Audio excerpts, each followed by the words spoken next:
ہزاروں لوگ موجود ہیں، اللہ محفوظ فرمائے کسی نے خنزیر کا گوشت چکھ کے بھی نہیں دیکھا ہوگا۔ کیوں ترک کیا ہے؟ کہ ہمارے رب نے منع کیا۔ کسی نے کبھی مردار نہیں کھایا ہوگا، کیوں؟ اس لیے کہ ہمارے رب نے منع کیا ہے۔ کسی نے ایسے جانور کا گوشت نہیں کھایا ہوگا جو اللہ کے علاوہ کسی اور نام سے ذبح کیا گیا۔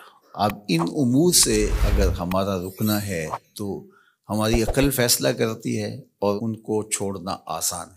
بہت ساری ایسی چیزیں ہیں، انسانی عقل اس کا فیصلہ کرتی ہے اور اللہ کے حکم کو ہم تسلیم کرتے ہیں، لیکن کچھ ایسی چیزیں ہیں کہ اللہ کا حکم بھی ہے، ہماری عقل بھی کہتی ہے کہ یہ چیزیں درست نہیں ہیں، لیکن اس کے باوجود ان کو چھوڑنا آسان نہیں ہے۔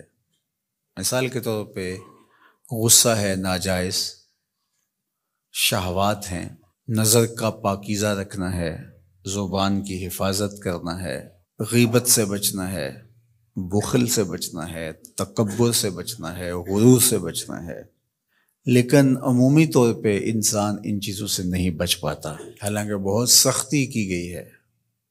الغیبت اشد من الزنا، غیبت زنا سے بھی بدتر ہے۔ تو کچھ چیزیں ہیں کہ ہم ان کو اختیار نہیں کرتے، صرف اس لیے کہ اللہ کا حکم ہے اس لیے اختیار نہیں کرتے۔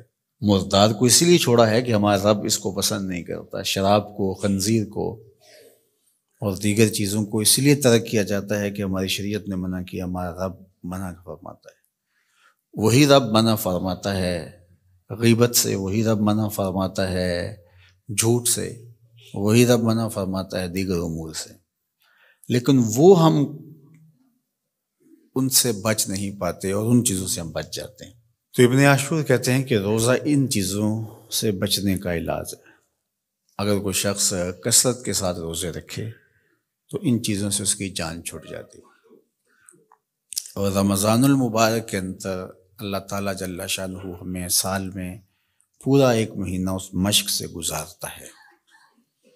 اگر ہم روزے کو اس کے آداب کی رعایت کے ساتھ گزاریں تو ان ساری بیماریوں سے ہماری جان چھوٹ سکتی ہے۔ روزے کا مقصد حصول تقوی ہے، اور جو چیزیں تقوی کے حصول کا ذریعہ بنتی ہیں ان کو اختیار کیا جائے، اور جو تقوی کے حصول میں رکاوٹ ہیں ان کو ترک کیا جائے، اور وہ جھوٹ ہے، برے اعمال ہیں، نظر کی، خیالوں کی ناپاکیزگی ہے، زبان کی ناپاکیزگی ہے، سوچوں کی آوارگی ہے، غیبت ہے، سب و شتم ہے، اخلاق رذیلہ ہیں، بدخوئی ہے، بغض ہے، کینہ ہے، حسد ہے، نفرتیں ہیں، صلہ رحمی کی بجائے قطع رحمی ہے، لوگوں کے لیے بدگمانی ہے، رزق حرام کمانا ہے، رزق مشکوک کھانا ہے۔ یہ وہ ساری چیزیں ہیں جو تقوی کے حصول کے لیے مانع ہیں۔ تقوی ان چیزوں کی موجودگی میں حاصل نہیں ہو سکتا، اور تقوی